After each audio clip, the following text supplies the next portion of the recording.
Semana de asesoría, estamos más...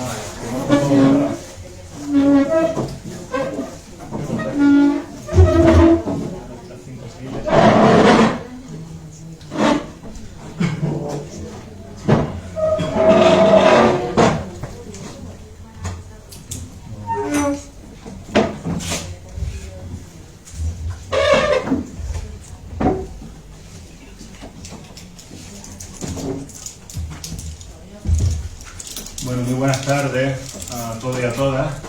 Sean muy bienvenidos a un nuevo encuentro formativo que organizamos desde el Grupo de Abogados Jóvenes de Jaén, en esa apuesta firme y decidida que tenemos hacia la formación para nuestros agrupados. Una jornada formativa que yo creo que es de rabiosa actualidad, que además nos va a ser sumamente práctica en nuestro día a día. Nos surgen muchas dudas sobre este tema y yo creo que el ponente de esta tarde pues, nos va a esclarecer muchas de estas dudas que nos surgen, ¿verdad? Quiero agradecer en nombre de la Junta Directiva del Grupo Jóvenes a don Cristóbal Francisco Fábrega Ruiz, fiscal delegado de protección a las personas con discapacidad y apoyo en Jaén, por aceptar esta invitación para estar con nosotros esta tarde, hablándonos de estas cuestiones que no son ni más ni menos que el nuevo régimen jurídico de la discapacidad, de la incapacidad a las medidas de apoyo, que es así como se titula la jornada formativa. Agradecer a una miembro de Junta Directiva, como es María Anguiano, pues la gestión que hizo para que esta jornada formativa saliese adelante, y agradecer también a nuestro compañero vocal de formación, a quien ya doy la palabra para que nos presente a nuestro ponente esta tarde. Bueno, muy buenas tardes a todos, bienvenidos y muchas gracias por venir una jornada más. Bueno, como sabéis, la Ley 8/2021 de 2 de junio ha supuesto un giro de 180 grados en el tema de la capacidad que todavía estamos tratando de digerir, y por ello hemos creído interesante organizar esta jornada para afianzar y actualizar contenido. Y quién mejor para ello que, como bien ha dicho Juanse, nuestro presidente, con el ponente que esta tarde nos acompaña, el ilustrísimo señor don Cristóbal Fábrega, señor fiscal delegado de protección a las personas con discapacidad y apoyo en Jaén, y al que desde ya le doy las gracias por hacer esfuerzo por estar esta tarde con nosotros. Tengo el honor de presentaros, y antes de cederle la palabra también quisiera agradecerle a María Anguiano por la elaboración de esta jornada. Cristóbal Francisco Fábrega Ruiz es licenciado en Derecho por la Universidad de Granada, ingresó en 1988 en la carrera fiscal, siendo desde 1990 fiscal en Jaén, pertenece a la carrera judicial en la que se encuentra en excedencia, es doctor en Derecho por la Universidad de Jaén. Desde 1995 es miembro de la sección de protección a las personas con discapacidad, siendo actualmente delegado de Civil, protección de personas con discapacidad y apoyo y consumo de la Fiscalía de Jaén. Es también delegado del fiscal de Sala de Extranjería en la Fiscalía de Jaén y ha sido profesor asociado de Derecho Civil de la Universidad de Jaén durante 22 años y profesor visitante de la Escuela Judicial de Barcelona y del Centro de Estudios Jurídicos de Madrid. Miembro, entre otras instituciones, del Foro Andaluz de Investigación sobre el Bienestar Mental, la Red Internacional para el Desarrollo de los Adultos Mayores, la Fundación Again Lab, el Instituto Universitario para el Desarrollo del Derecho de Familia en España, IDAFE, el Grupo Europeo de Magistrados por la Mediación y diversos grupos universitarios de investigación. Además colabora con entidades dedicadas al mundo de la discapacidad, como es la Fundación Aequitas y Jienenses de Tutela. Participa como profesor en diversos másteres y cursos de posgrado sobre discapacitados y extranjería, habiendo impartido casi 300 conferencias a lo largo de toda España e Iberoamérica. Asimismo, es autor de alrededor de un centenar de publicaciones entre libros y artículos, sobre todo relativas a extranjería y derecho de familia, en concreto protección de menores, con una especial dedicación a los menores inmigrantes no acompañados. Ha sido coordinador y profesor del módulo de Civil de formación inicial para fiscales de una decena de promociones. Y sin más, le cedo la palabra a Cristóbal Francisco, para que nos ilustre con su ponencia. Bien, en primer lugar, muchas gracias al Grupo de Abogados Jóvenes por su invitación, pero sí es cierto, lo habéis dicho vosotros, pero tengo que decirlo, a María Anguiano, cuya propuesta surgió entre unas conversaciones que teníamos para un proyecto que tenemos conjunto y que, bueno, es un estudio de la Guarda de Hecho que saldrá publicado próximamente en la Revista General del Notariado. Y, bueno, me dijo, ¿por qué no hablas de este tema? Es cierto que además este tema estaba siendo, ya había un momento de presión, o sea, no son los abogados que vienen a preguntarte qué pasa con esto, los familiares, los profesionales, los colegios notariales, de abogados. Yo he dado charlas en Vigo, para Albacete, es decir, que de repente nos hemos encontrado con que este tema interesa y es un tema que empieza a moverse y que empieza a rompernos los esquemas. Yo siempre digo un poco a modo de reproche que los fiscales no es que sepamos más de esto porque seamos más listos, sino porque nosotros en el año 2006, cuando surge la Convención de los Derechos de las Personas con Discapacidad, ya sabíamos que esto iba a venir. Y de hecho nosotros estamos formándonos en la ley que podía venir, y hemos participado también en su desarrollo, desde el año 2006. Daros cuenta, 13 años de formación da mucho. Por el contrario, pues bueno, los jueces, los abogados no se han dado cuenta hasta que ha estallado el asunto. No decían, es que tiene una vacatio legis muy corta. Dice, igual. Mi padre, que era abogado, miembro de este colegio, decía aquello de que los plazos procesales son siempre iguales, de 24 horas, las últimas 24 horas. Y aquí ha pasado un poco esto, ¿no? Al final, la vacatio legis, ¿qué vacatio legis? La última, los últimos meses. Y ahora nos encontramos con que tenemos que cambiar. Y además, no solamente cambiar los elementos procesales, que también, sino que tenemos que cambiar el chip, tenemos que cambiar la idea. Por eso yo voy a estructurar mi charla, voy a procurar a dejarlo un poco en 3/4 de hora, a lo sumo 1 hora, podría estar hablando muchas horas, pero quiero que preguntéis, quiero que me planteéis casos que a lo mejor tenéis en vuestro despacho, o casos que os sugiere cómo pueden solucionarse. Entonces yo voy a hacer primero una pequeña exposición teórica, ahora os diré el esquema de la misma, y luego vamos a ver elementos prácticos, sobre todo o incidiendo en lo que hace referencia al momento del tránsito, la revisión de los asuntos que se habían realizado anteriormente, el mantenimiento de los procedimientos que habiéndose presentado anteriormente estaban en tramitación, y en último lugar, pues los que ya os están viniendo y que tenéis que hacerlo. Yo estoy viendo muchas demandas de provisión de apoyos que al final es una demanda, como la antigua de modificación de la capacidad. Y como diría Ortega sobre la República, esto no es.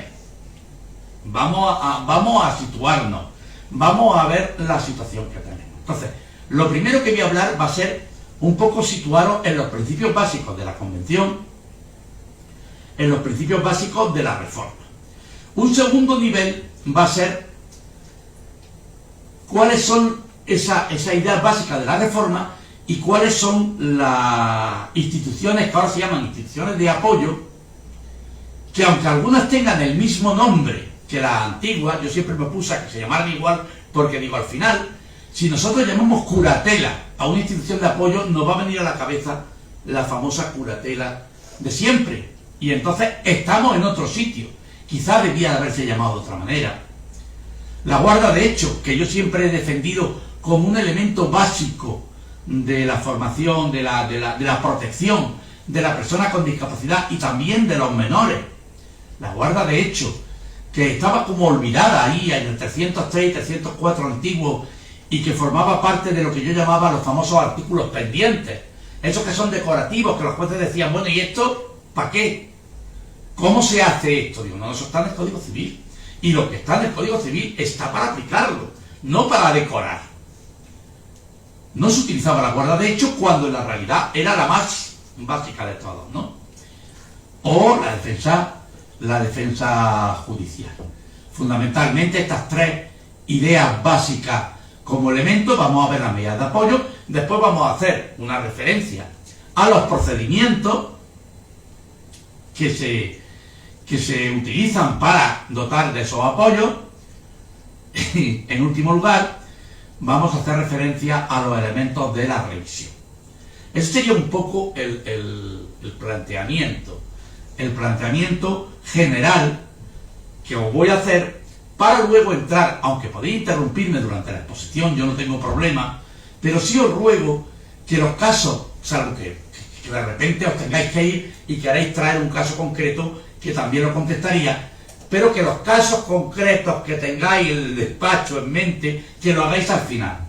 Que si me interrumpís para hacerme una cuestión, una pregunta, sean preguntas generales, para que nos quede una estructura planteada. Decía el otro día aquí en esta misma sala, y se lo he oído ya varias veces, Fernando Santos, que contaba la anécdota de un amigo suyo, catedrático de civil, que decía que los estudiantes de civil, es decir, los estudiantes de derecho en civil, acababan su carrera y lo único que tenían eran dos ideas básicas en la cabeza: la diferencia entre capacidad jurídica y capacidad de obrar,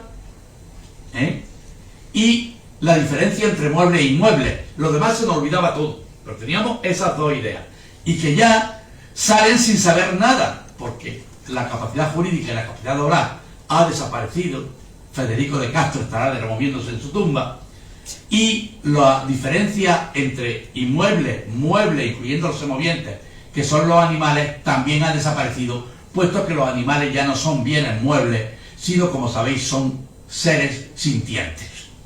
Una categoría nueva que no se incluye dentro de las cosas, ni tampoco de los sujetos de derecho. Con lo cual, ahora mismo, un estudiante de derecho sale, bueno, yo no sé de qué va todo esto, ¿no?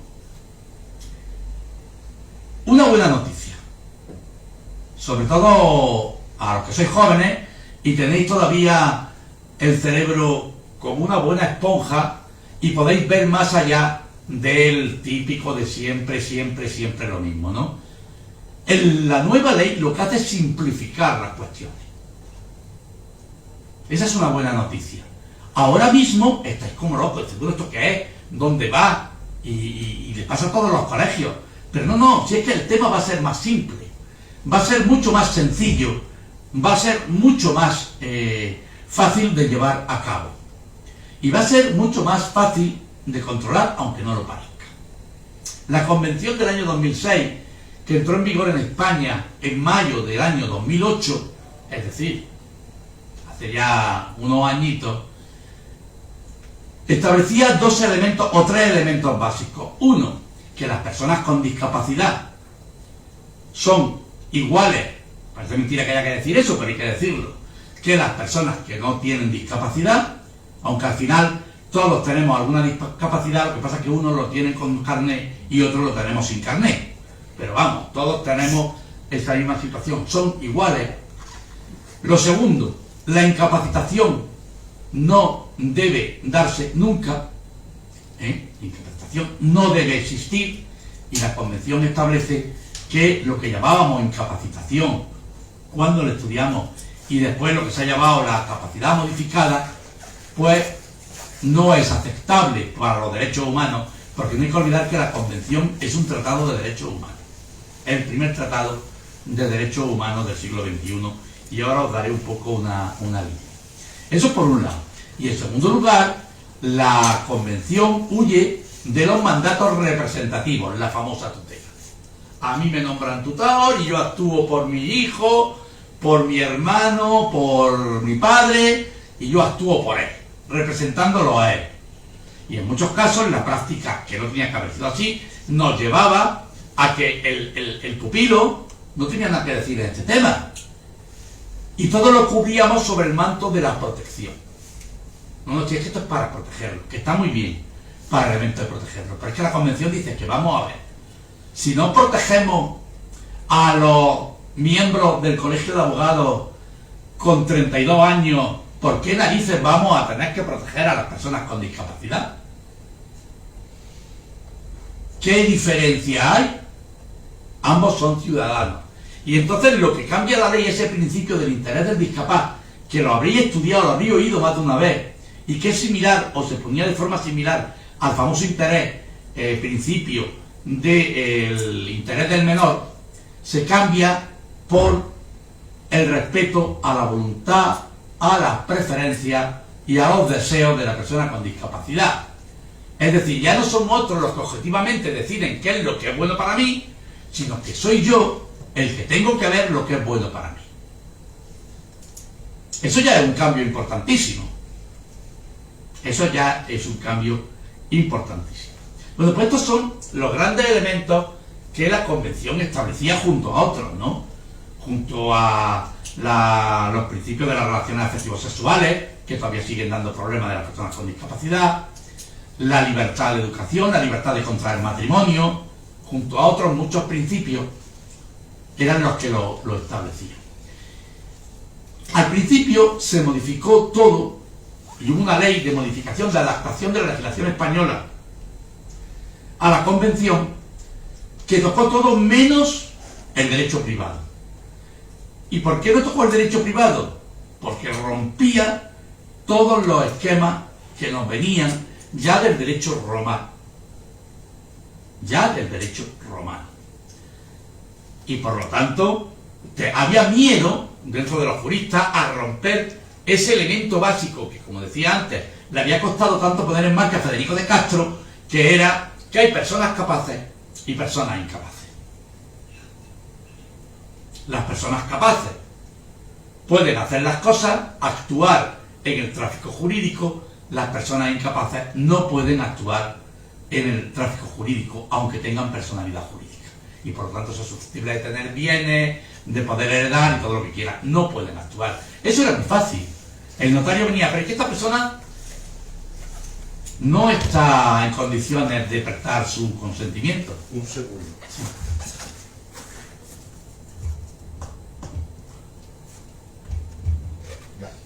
Estas personas no están en condiciones de prestar su consentimiento.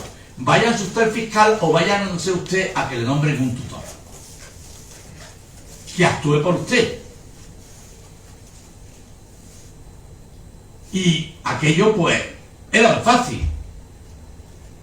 ¿Que tiene síndrome de Down? Pues que le nombren un tutor. ¿Que tiene una deficiencia psíquica moderada, débil o leve o grave? Que le nombren un tutor. Y ya me solucionaba todos los problemas, alegando la existencia de la seguridad jurídica. Porque el principio que ha llevado siempre los temas de discapacidad, los temas de incapacitación y tutela, no eran para proteger a la persona afectada, sino era para proteger el comercio de los bienes de la familia de esa persona. Ese era el sistema romano. Lo importante no era la persona afectada, sino que los bienes entraran en el tráfico jurídico siguiendo el principio liberal. Solamente posteriormente empieza a entrar la idea de que debemos tener en cuenta los derechos de la persona con discapacidad. Esa idea surgió muy tarde. La prueba es que si os vais al antiguo artículo 271 del Código Civil, veréis que salvo el primero, que hace referencia que hacía falta autorización judicial para internar a la persona con discapacidad en un centro especial y tal y cual, salvo el primero, todos son de carácter económico. Autorización para tomar dinero a préstamo, autorización para recibir una donación o recibir un préstamo, autorización para vender. No había actividades de carácter personal. Y aparte de la única actividades de carácter personal no se regulaba en el Código Civil, sino en el Código Penal, que era la famosa esterilización. La exención del delito de lesiones cuando se esterilizaba con determinada categoría a una persona con discapacidad. Generalmente afectaba, ya que había un sesgo importante de género, a las mujeres, que eran las que se podían quedar embarazadas, aunque el artículo contemplaba toda la cuestión. Bueno, pues tardamos 13 años en poner en marcha la ley. Ha habido muchas discusiones, ha habido mucha resistencia, pero llegamos a un momento que ya no podíamos parar. Habíamos entrado en una mecánica imparable y había que poner en marcha la nueva regulación. Y era una dinámica imparable, porque España, como era muy lista, firmó el convenio, pero inmediatamente firmó el protocolo que le obligaba a que hubiera un seguimiento. Podría haber hecho los otros países.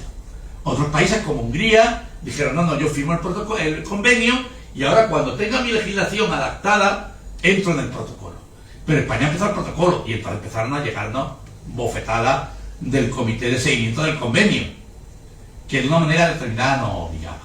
Después estaba la presión también de la sociedad civil, de las asociaciones de padres, de personas con discapacidad, y tengo que decirlo así, también ha habido una presión muy importante de la Fiscalía Española, que se convirtió no solamente en punta de lanza en España para la reforma de la ley, sino que ha sido punta de lanza en toda Hispanoamérica. Es cierto que países como Colombia, como Argentina, como Chile, han ido reformando sus leyes antes que nosotros, pero previamente hemos sido desde aquí los que hemos llevado allí esa idea. Ellos han sido más rápidos, porque nosotros estábamos todavía con la resistencia. ¿Cuáles son los principios de la ley? Ya tenemos la ley en marcha y ya nos encontramos. Pues los principios están vinculados con lo que he dicho del convenio. Cambiamos la idea de protección de la persona con discapacidad por la idea de respeto de sus preferencias, deseos o deseos de esa persona. En segundo lugar, hacemos algo que ya los fiscales llevamos pidiendo desde hace mucho tiempo, que lo vais a ver luego en el campo procesal, que es lo que llamábamos la teoría de la doble vía. Que era eso de que para que una persona pudiera actuar, hubiera que hacer un procedimiento contencioso, en el que se obligaba a los padres en demandar a los hijos, o los hijos en demandar a los padres. A los padres les costaba muchísimo trabajo. Muchos venían a la fiscalía porque yo no quiero demandar a mi hijo, no quiero demandar a mi madre. Y además cuando veníamos en la prensa casos como de Di Stéfano o casos como la duquesa de Alba, que los hijos la demandan de incapacidad porque se quiere casar con un tío al que le lleva 30 años. Y al final esos procedimientos se transformaban en mecanismos de control personal. No sé si sois muy jóvenes, pero la duquesa de Alba de hecho se casó con un señor que era funcionario de Hacienda, que dejó su trabajo, y al final el acuerdo, los hijos retiraron la demanda cuando le dejaron libre el tema económico. Todos los bienes de la Casa de Alba fueron a la Fundación Casa de Alba. Este señor firmó que en caso de que muriera Cayetana de Alba, él solamente tendría que recibir una cantidad similar a lo que cobraba como funcionario de seguridad social, que había perdido al casarse con ella para dedicarse a ella, y esta persona estuvo viviendo con ella como marido, dándole mucho cariño. Los hijos ya no le importó nada, porque en el fondo lo que estaba importándole era el tema del dinero. Es un poco lo que os decía antes, ¿no? Bueno, pues nos encontramos ya con un cambio importante. Yo siempre digo una cosa con estos temas, porque a veces nos da miedo. El gran problema que tienen muchas veces los padres es ¿qué va a pasar con mi hijo cuando yo falte? ¿Quién va a cuidar a mi padre cuando yo no pueda? Las sospechas. Vivimos en una sociedad de sospechas. Aquí todos somos malos. Si una hermana se dedica a cuidar a su padre y a su madre y renuncia a su vida por cuidar a su padre y a su madre, en un momento determinado, cuando llega el tema del testamento y se abre, y el padre y la madre dice, quiero que mi hija María sea la que reciba el tercio de libre disposición y de mejora, porque es la que me ha estado cuidando. Y viene la familia a protestar, es que la engañó. Digo, pero vamos a ver, ¿a usted le parece raro que cuando usted estaba en Barcelona y venía a ver a su madre un mes, que venía al pueblo y tampoco la veía todos los días, la veía un día o 2 días, un año, otro año y otro año y otro año, y su hermana que está allí todos los días cuidándole, ¿a usted le parece raro que su madre quiera dejarle algo más a su hermana? Porque a mí desde luego no me lo parece. Pero está siempre ese miedo de la situación de que pueda pasar. Y os voy a decir otra cosa antes de pasar al siguiente paso. En el año final del siglo XIX hubo una guerra civil en Estados Unidos, conocida como la Guerra de Secesión, que los de mi generación conocemos mucho de las películas, en que se decía, no era el único motivo, pero se decía que era para la liberación de los esclavos. Y la ideología sureña lo decía muy claro: ¿qué van a hacer estos negritos cuando nosotros no los cuidemos? Había miedo, teóricamente, de lo que iba a pasar con los negritos. Bueno, hemos pasado por un presidente negro en Estados Unidos hace muy poco, y ahora tenemos una vicepresidenta negra en Estados Unidos.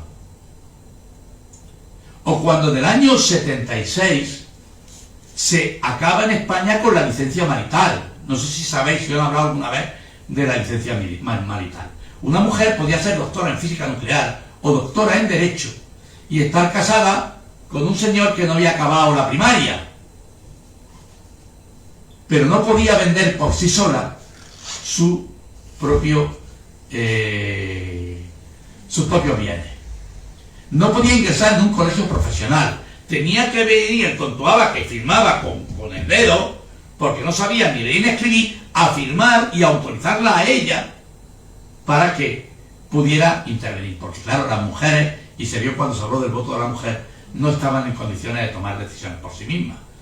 Yo sé que esto os parece, bueno, así fue. En la Segunda República, cuando se habló del voto de la mujer, precisamente los sectores progresistas, representadas por Margarita Nerken o Victoria Kent, se opusieron al voto de la mujer frente a Clara Campoamor, que pasó toda su vida pagando el pecado de haber traído el voto de la mujer, porque consideraban que las mujeres iban a votar lo que dijeran su marido y los curas. Porque no tenían capacidad propia, no tenían elemento propio. Y claro, cuando se plantea, vamos a suprimir, vamos a darle el voto y vamos a suprimir la licencia marital, decimos, pobrecitas mujeres. ¿Y dónde están hoy las mujeres? Cuando ahora decimos, ¿qué va a pasar con las personas con discapacidad? Cuando ellas puedan actuar de determinada forma, con una cierta libertad, y no haya nadie que esté cuidándolos. Si nos echamos la mano a la cabeza, pobrecito, va a ser horrible. Van a caer en la máxima, bueno, pues a lo mejor no. A lo mejor no. Como no cayeron las mujeres, como no cayeron los negros, a lo mejor no. Pero es que hay algo más. Supongo que muchos de vosotros tenéis cierta relación con personas que podemos considerar como personas con discapacidad. Y en cuanto tienes una cierta relación te das cuenta que no todos son iguales. Incluso si cogemos una patología, se dice que la capacidad era algo más que un diagnóstico, decíamos antes, incluso ahora eso sería políticamente incorrecto, jurídicamente incorrecto. Pensemos en los niños con síndrome de Down, o las personas con síndrome de Down. Bueno, tenemos un doctor en psicopedagogía. Síndrome de Down.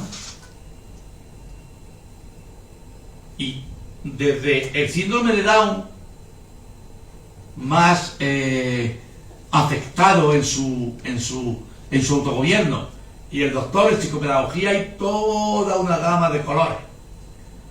Pero vayámonos a las personas con discapacidad intelectual de carácter leve.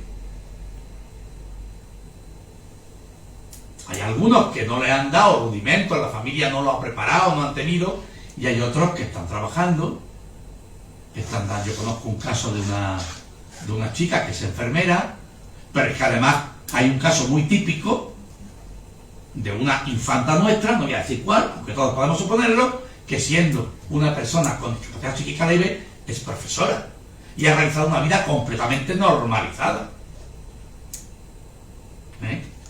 ¿Qué quiere decir esto? Que son muchos los casos.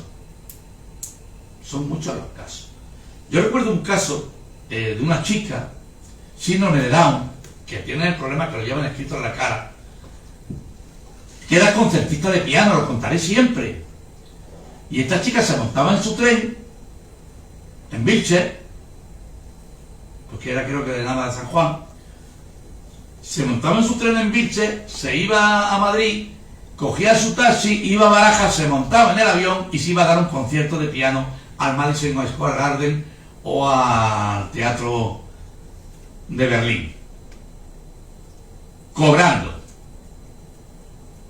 Ella no firmaba los contratos, pero no porque fuera síndrome de Down. No firmaba los contratos porque los grandes artistas tienen un representante que es el que le hace los contratos. Cuando esta niña decide comprarse un piso como su hermana, tenemos el problema. Hay que nombrarle a alguien que la represente. Y el padre viene desesperado con ella. Dice usted que mi hija, que mi hija quiere comprarse un piso y los notarios le dicen que no, que sin tutor no. En aquel momento tuvimos que tirar por la calle del medio y se hizo la modificación de la capacidad y se le nombró al padre como curador, cuando hoy la niña podía ir cogida de su padre de la mano y decir: es mi guardador de hecho. ¿Vale? Es decir, que no hay que tener miedo a las cosas, siempre que luego haya la suficiente garantía, porque la Convención habla también de la salvaguarda. La salvaguarda para evitar que haya actividades que vayan contra los intereses de la persona con discapacidad por las personas que lo pidan. Pero eso nos puede pasar a todos. Eso nos puede pasar a todos. Otra anécdota.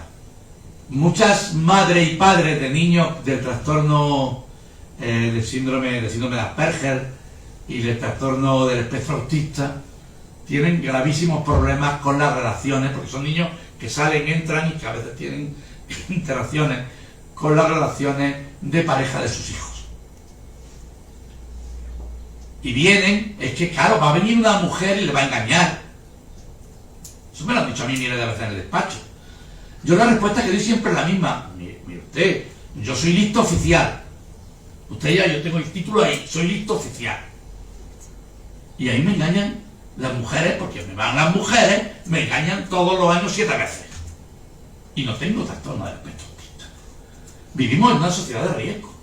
Y no hay que tener miedo a eso, porque cuando entramos en las patologías, para eso está el derecho penal y para eso están los elementos que provocan sanciones de carácter civil. Luego no hay que tener miedo, eso de entrada. Bueno, he dicho que la primera es que pasamos del interés a las preferencias de las personas con discapacidad, deseos. Segunda idea, la desjudicialización. Y por eso decía antes, yo dije, esto es una buena noticia, se va a desjudicializar los procedimientos de este tema. Todo lo que pueda hacerse fuera de los tribunales, se debe hacer fuera de los tribunales. Y entonces entra una idea que no soy yo la persona más indicada para hablarla, pero si trae un notario os lo puede contar, de lo que llamamos los apoyos de carácter voluntario. Si yo conservo cierta capacidad para decidir y entiendo las cosas, yo puedo irme al notario y decir: mira, que yo quiero que mi hermano Jacinto sea quien se cargue de mis gestiones. Quiero que sea él el que se encargue de mis gestiones. Mi hermano Jacinto, que lo traigo aquí yo de la mano, o mi papá, yo quiero que él sea el que se encargue de mis gestiones. Los poderes preventivos que se hacen antes de poder caer en discapacidad, sobre todo en el caso de los mayores. Yo quiero que si yo caigo en una situación en que no tenga facultades de autogobierno, que sea mi hijo María, o mi hija María y mi hijo José, de forma conjunta, quienes actúen por mí. Y si esa persona, el notario, habla con él y entiende perfectamente lo que eso significa, ni más que hablar. El otro día me hablaban de un caso de una persona con trastorno bipolar que había adquirido muchas deudas, sobre todo a través de los préstamos Sabéis que ahora levantas el teléfono y te dan un préstamo como quien te da... Y me decían, él y su hermano, me decía él, es que yo luego me arrepiento, luego no quiero.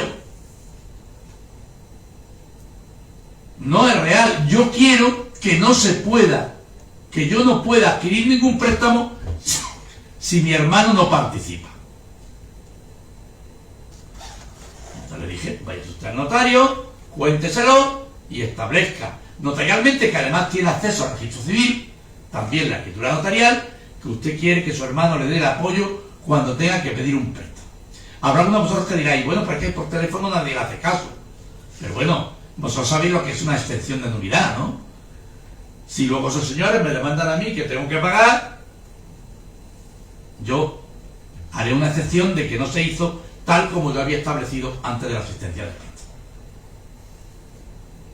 Y entonces la empresa Cofidis o la que sea se va a comer con patatita el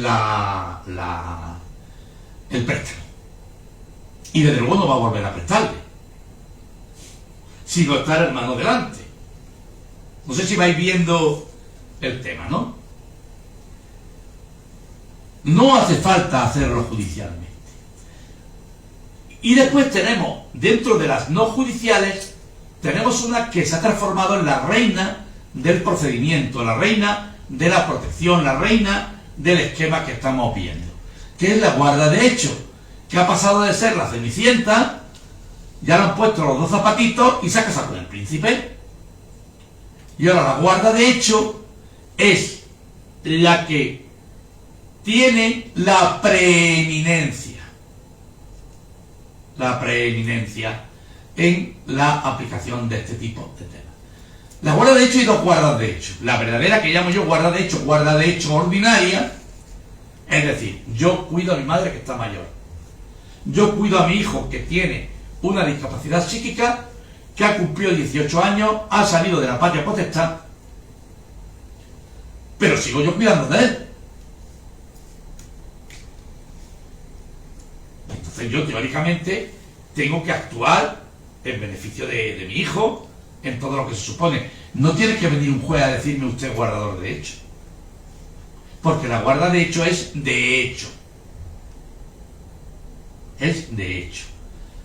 Yo llamo guarda de hecho ordinaria a la que no tiene ningún tipo de ni nombramiento judicial, porque no tiene por qué tenerlo, ni hemos ido al juzgado nunca, incluso si me apura no hemos ido ni siquiera al notario, aunque el notario puede ser una fórmula para tener el papelillo, porque el problema que tenemos, como veremos luego, es el papelillo.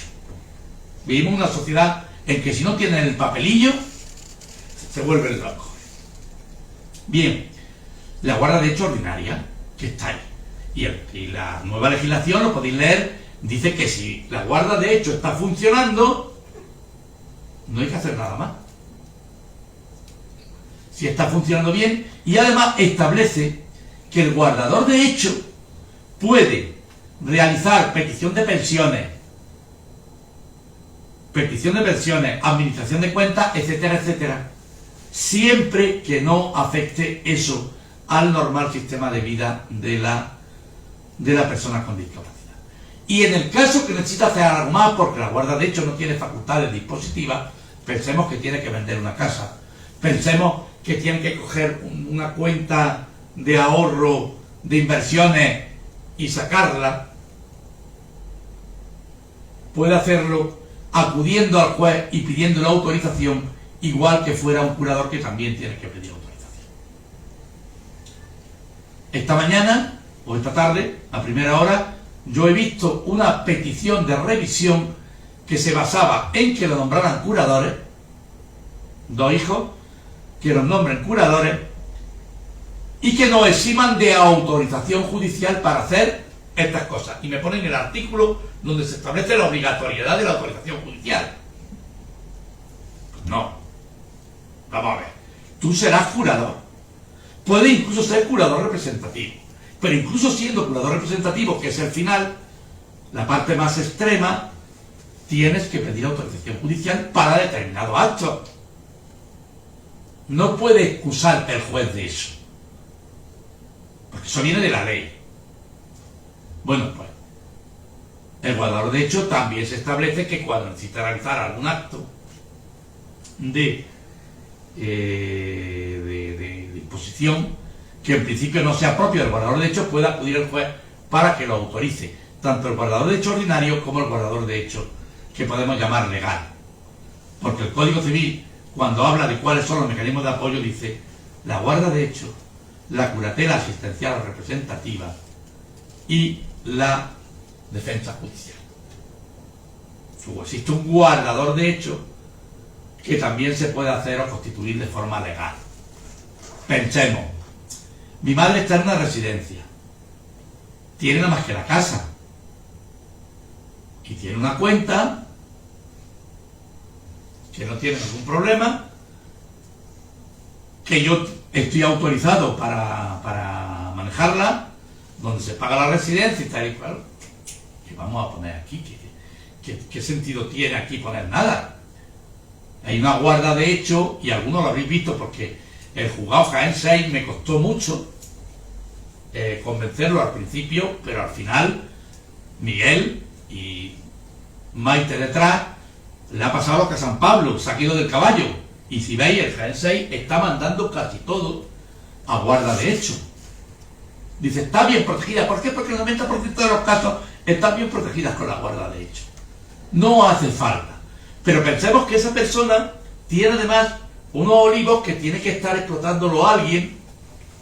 Bueno, pues ahí se le puede autorizar al guardador de hecho para que lo haga, o se puede considerar que a lo mejor hace falta una protección más intensa. ¿Me vais siguiendo o no? Por ejemplo, mis compañeros de Vigo me dijeron, no, nosotros hasta que veamos cómo va esto, todos los casos que se están revisando, que vienen de tutores o de rehabilitación de la patria potestad, lo transformaron en curadores representativos. Y lo que le dije yo a mis compañeros, pero vamos a ver, es que eso es subvertir la ley. Si todos los que antes iban a tutela ahora lo transformamos en curadores representativos, la ley no nos ha servido de nada. Volvemos a caer en la misma dinámica. Entonces, hay que valorar mucho el caso, los bienes que tiene, el hecho de que la familia esté bien estructurada. Es decir, si hay allí un bebedero de patos, los hijos uno a otro se tiran piedras y tal, bueno, pues a lo mejor hay que buscar mecanismos más importantes, porque el juez va a tener que realizar el control de lo que está pasando allí. Pero si no, pues que vamos a ir a otra cosa. Guarda de hecho ordinaria, o como está pasando, ya digo, en el juzgado número 6 de Jaén y en otros juzgados, desestimo la demanda, dice el abogado Leche. Que me han desestimado la demanda, esto queda fácil, me han desestimado la demanda, porque está bien ejercida la guarda de hecho tal como consta. Y diréis, bueno, ¿y si la guarda de hecho no se ejerce bien? Bueno, pues entonces se puede pedir al juez que actúa de oficio a instancia del fiscal, a instancia del mismo pupilo, a instancia de cualquier persona con interés legítimo, se le puede pedir que le pida cuentas al guardador de hecho ordinario, algo que puede hacer en cualquier momento. Y ahí valorará.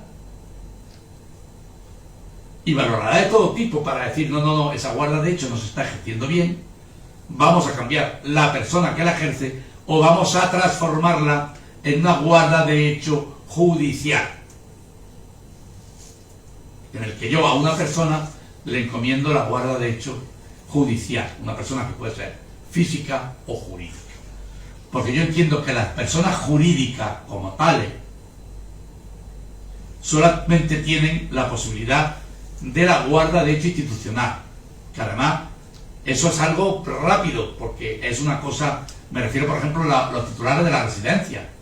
Aquí había todo una sección de la Diputación, que las personas que estaban en residencia de la Diputación eran sus tutores, pero la ley establece que no se puede nombrar un apoyo judicial a la misma persona que está realizando por un contrato la asistencia a esa persona, para evitar que los elementos de gestión entre con los elementos de, no de representación, sino los elementos de atención y de control de que estén cuidando bien a mi madre. Si yo tengo en la residencia Santa Teresa a mi madre, pues yo voy a ver cómo está. Pero si en la residencia Santa Teresa, ¿quién? La única referencia de mi madre, ahí está. En este caso, no quiere decir que no exista una guarda de hecho ordinaria, institucional, porque quien está cuidando a mi madre es la residencia, pero hay que nombrar una guarda de hecho extrainstitucional, familiar o una fundación tutelar como persona jurídica para controlar las labores que realizan la residencia en este tema. Bien, este es un poco el esquema total. Tenemos la guarda de hecho, repito, la ordinaria, luego si queréis aclaramos más, y la guarda de hecho judicial. Yo puedo decir, bueno, esta persona está atendida, pues una guarda de hecho extrainstitucional, simplemente para que controle que se está dando un buen servicio. Pasamos al siguiente paso, ¿no? La defensa judicial. Bueno, la defensa judicial es puntual.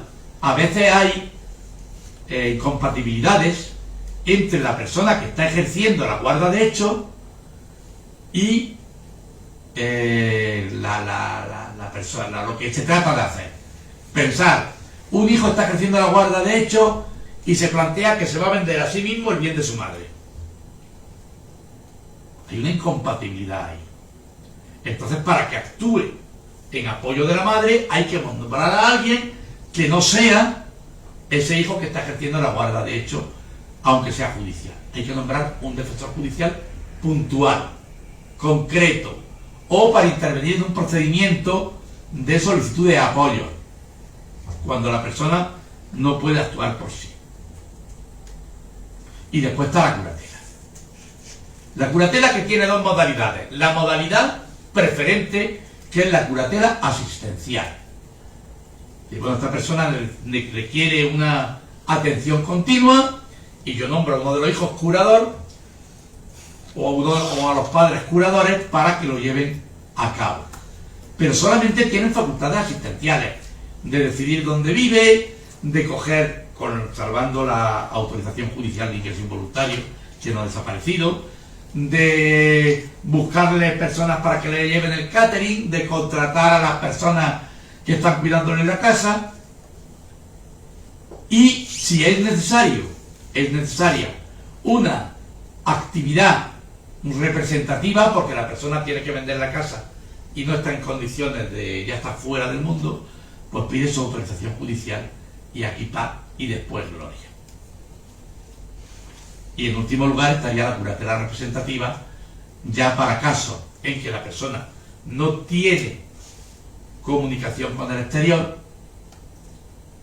y que además tiene mucho volumen de actividades que tiene que alguien hacerla por él.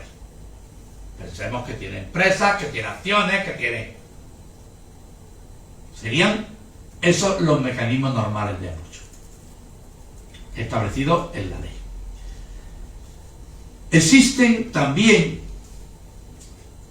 dos elementos que a veces crean muchos problemas en el tema de los apoyos.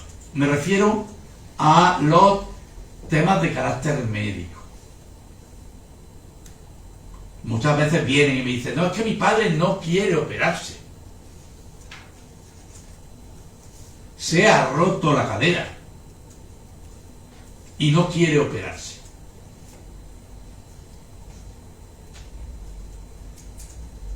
Pues mire usted, si no quiere operarse, o ahora con el tema de las vacunas, si no quiere operarse, podemos estar en dos situaciones. Una, su padre sabe lo que está diciendo. Le han dicho que si no se opera se va a quedar así, va a tener que ir con el taca-taca, con la silla de ruedas, y dice, pues va, tengo 84 años, mejor que me pasen con la mantita de cuadro.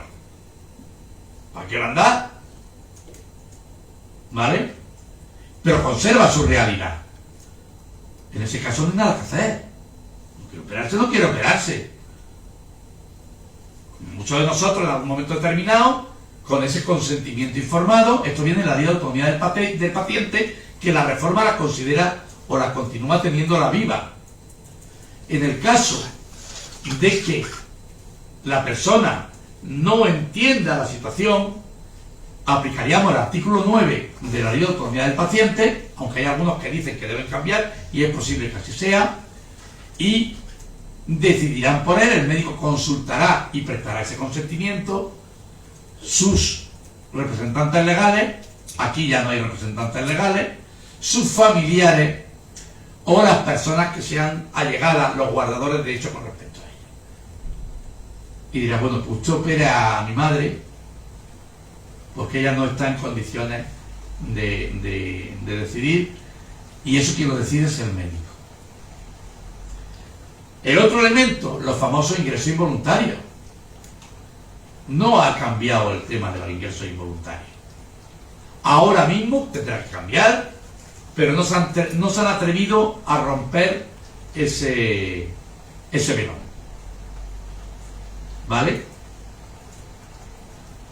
Y por lo tanto sigue existiendo. Es decir, si una persona no está en condiciones de tomar una decisión por sí mismo, hay que ir a una autorización judicial de ingreso involuntario, generalmente ordinaria o urgente. Pero bueno, eso es otro tema que si queréis luego lo tocamos. Y después viene, como último paso, todos los derechos de carácter personalísimo. Cuando hablamos de derechos personalísimos, el derecho a tener hijos, el derecho a llevar adelante una planificación familiar, el derecho a las relaciones afectivos sexuales, que vienen de la Convención y a los que no podemos oponernos en principio. A veces hay que decir en fiscalía a los hijos, ¿usted le hacía mucho caso a su madre cuando usted se echó una novia o un novio que no le gustaba?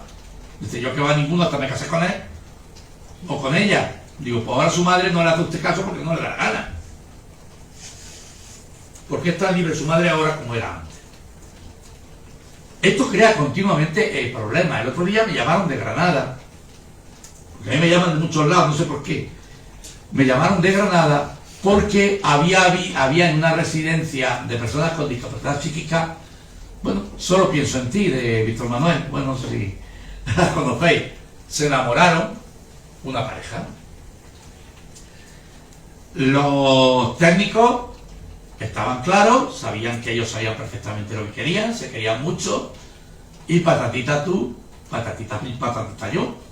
La niña, la chica, estaba con la capacidad modificada y su madre era la tutora. No se había revisado todavía la sentencia, pero su madre estaba encantada porque veía a su hija feliz. Y entonces me vienen los coordinadores. Este era un centro de, ¿cómo se llama?, para enfermos mentales, los famosos centros que hay. Vinieron los coordinadores decirle que eso estaba prohibido. Y yo le dije que te diga dónde está prohibido. ¿Dónde está prohibido que dos personas con enfermedad mental o con discapacidad psíquica no se pueden enamorar? O dos ancianos. ¿Dónde está escrito? Ah, pues ya lo tengo muy claro, pues se lo voy a decir. Digo, sí, díselo. Que te den por escrito la orden de que, y luego se la lleva al fiscal, para que el fiscal, pues, porque no puede ser así. Si tenemos que tener este tipo de realidad y este tipo. Dentro de eso habrá que vigilar, nunca mejor dicho, en una residencia es más fácil vigilar que no haya problemas de violencia de género, que también la hay, que no haya, pues eso es muy fácil. Pero es que además a mí la experiencia ya, como decía antes un compañero vuestro, está a punto de jubilarme, que a mí la experiencia me demuestra que los andaluces teníamos razón cuando hicimos la primera frase inclusiva: todo el mundo es bueno. Y al que es malo, se le pega. ¿Me explico? Las personas funcionan con criterios claros. ¿Qué es eso de dudar de todos los padres, de dudar de todos los hijos, de dudar? Todos van a engañar a su padre, a su hermano, a su primo. Mirad a vuestro alrededor. Que a lo mejor vuestra tía Pepa sí ha engañado y ha hecho, ha dejado de hacer. Pero mirad alrededor, vuestra tía Pepa es una de las personas que tenéis a vuestro alrededor. Y entonces, bueno, pues ahí está el control y la salvaguarda que deben realizar los profesionales, que deben realizar los fiscales y que deben realizar los jueces. Vamos a entrar ya en el último punto porque me he comprometido, ya llevo 1 hora menos 7 minutos y me he comprometido a no pasarme de 1 hora, como mucho un poquito más. Ahora estamos en un periodo de transición. Estamos en un periodo transitorio. Y eso nos está suponiendo muchos problemas, muchas dudas. Ahora mismo tenemos un sistema de doble vía. ¿Qué quiere decir esto? Que lo primero que tenemos es una jurisdicción voluntaria. Artículo 42 y siguiente de la Ley de Jurisdicción Voluntaria, ¿qué es lo primero que hay que hacer? No irse directamente al contencioso, sino a la jurisdicción voluntaria. Esto es más fácil. Teóricamente debe ser más fácil para todo el mundo. Bueno, pues no lo es. Debería ser más fácil para todo el mundo. Si no hay oposición, es decir, si la propia persona con discapacidad no se opone que pueda hacerlo y puede pedir abogado y procurador y puede realizar una acta para que se le nombre a un procurador y puede pedir abogado de oficio, porque la persona con discapacidad no tiene ninguna limitación para eso, pero generalmente la verdad es que no suelen hacer. Y entonces se le nombra un defensor judicial. Pero puede ocurrir, como suele ocurrir, salvo que esté el fiscal por allí, es que nadie se oponga. Que todos estemos de acuerdo que esta mujer necesita un apoyo. Pues entonces eso no va por un procedimiento contencioso. Eso va por un procedimiento de jurisdicción voluntaria. Con una comparecencia. Incluso con un informe escrito luego. Con una serie de pruebas que ahora os daré 2 pinceladas sobre la problemática de las pruebas. Pero un procedimiento de jurisdicción voluntaria.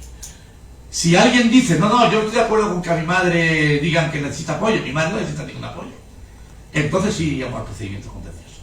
Porque si lo que digo, no, si yo estoy de acuerdo que mi madre necesita apoyo, pero no quiero que sea mi hermana Pepa, porque su marido es un buitre y seguro que van a manejarla.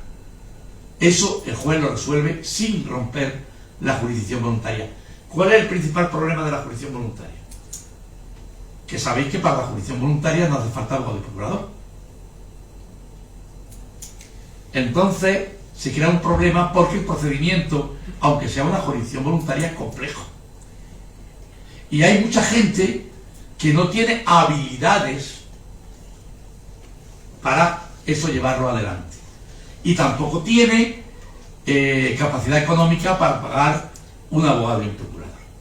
Cuando va la justicia gratuita, ¿qué dice la justicia gratuita? No hace falta, no hay justicia gratuita. Ese es un problema grave que hay que solucionar. Yo sé que, por ejemplo, el juez decano de Albacete decía, no sé si lo dijo de cara a la galería, que él estaba utilizando un mecanismo que se establece en la Ley de Jurisdicción Voluntaria, que es que el juez puede ordenar a la Comisión de Justicia Gratuita en determinados casos para mantener la igualdad entre partes el que se nombre por auto una justicia gratuita, aunque no sea falta el abogado y el procurador, y que él lo estaba haciendo así. ¿Vale? Pero quizá tendremos que plantearnos dentro de las comisiones de justicia gratuita, dentro de las leyes de justicia gratuita, que como sabéis, la mayoría de ellas dependen muchas de las comunidades autónomas. Tendremos que plantearnos que este no es un procedimiento normalizado y que a lo mejor cuando una persona dice yo necesito un abogado porque no sé por dónde voy, a lo mejor habría que conceder.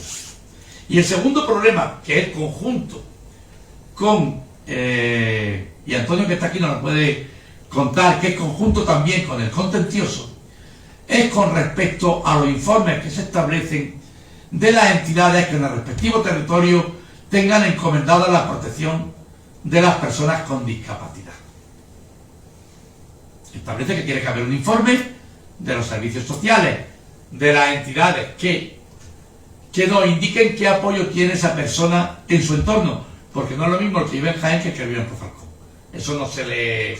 Tú ves un informe de Pozalcón y dices, no, aquí tenemos una residencia de ancianos con muy poquitas plazas y te podemos poner un sistema de catering, pero no tenemos nada más. En Jaén pues tenemos muchos más mecanismos, ¿no?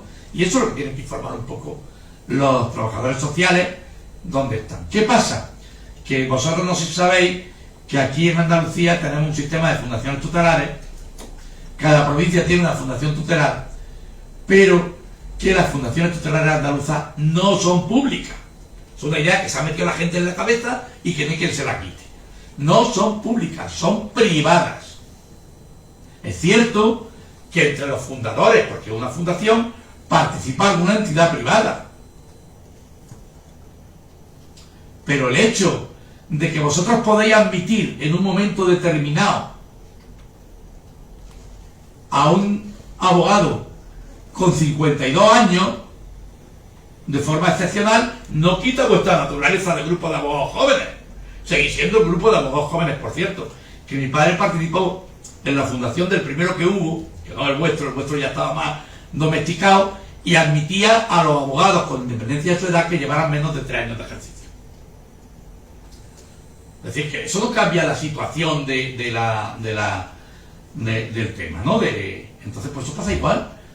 Si se habla de entidad pública, no se habla de la fundación. Y la consejería, la delegación, está mandando los asuntos a la fundación, que no tiene capacidad ninguna para llevar adelante eso y que además no es competencia suya. Son otro de los problemas que se están presentando. Es cierto que ya se está viendo que están empezando a existir servicios de trabajadores sociales privados que previo pago hacen los informes sociales de este tipo, como cuando queremos hacer una demanda, pues tenemos a lo mejor el informe de un contable que pagamos, de un gestor, etcétera, etcétera. Pero bueno, esto tendrá que con el tiempo ir funcionando. En otras comunidades no pasa esto, porque en Madrid existe la agencia madrileña, que sí es pública, en Galicia la Funga, que también es pública, o en Navarra la Fundación Terre de Navarra, que también es pública. Pero en Andalucía lo constituimos así. En el caso de que haya oposición, nos vamos al procedimiento contencioso. Y el procedimiento contencioso es un procedimiento contencioso. Pero es una transformación del procedimiento. No es que yo tenga que otra vez presentar una demanda. No, el escrito ya está ahí. Ahora el juez dice, hay oposición, que se transforma en contencioso.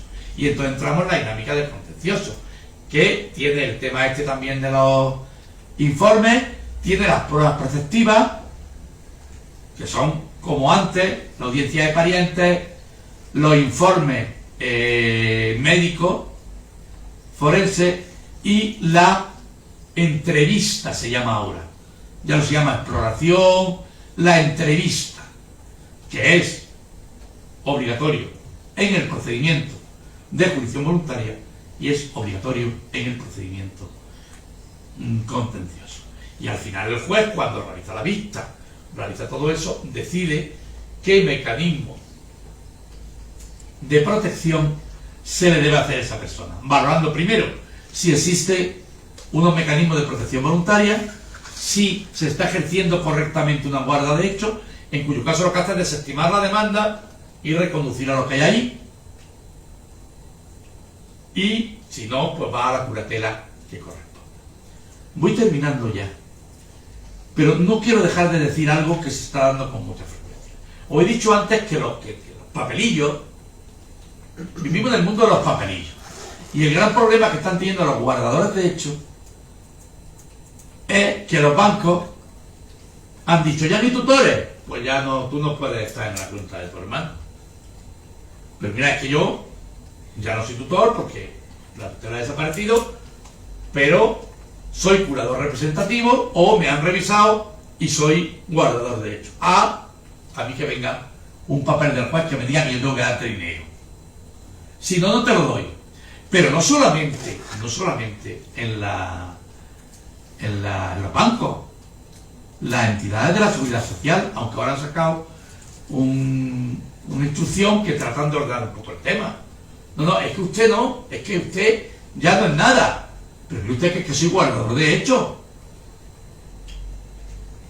Que a mí me han dicho que soy guardador de hechos. ¿Por qué no puedo yo hacerlo? Y están forzando a gente, algunos, a ir a los procedimientos judiciales para hacer algo que la ley les permite hacer por sí mismo. El problema de los papelillos.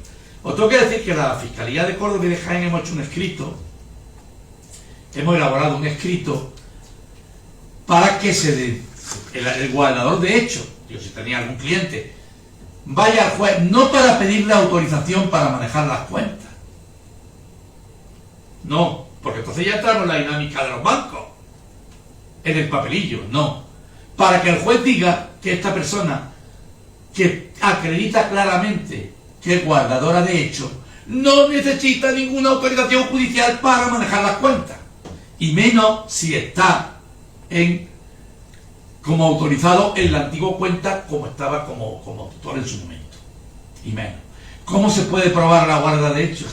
Pues muy simple. Puede haber casos más complicados.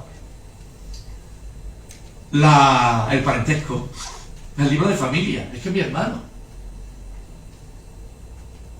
El certificado de convivencia o de empadronamiento. Es que mire usted, es que mi hermano y yo vivimos en el mismo piso. O sea, no hace falta montar un show. Hay otros casos que sí, que hará falta testigos, que hará falta intervención, pero en principio no tiene que haber problema. Y eso lo puede valorar perfectamente un funcionario de la Seguridad Social y lo puede valorar perfectamente un bancario. No tiene ningún sentido que acudamos al juez para hacerlo. Revisión. Las revisiones.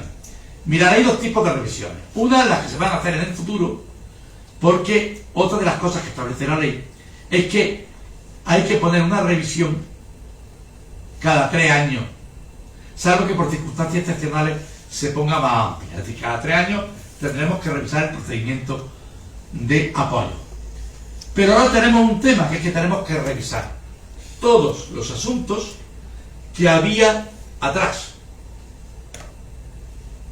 Por lo tanto, si vosotros tenéis clientes que son tutores de sus hermanos, tal, tenéis que poner en marcha la revisión.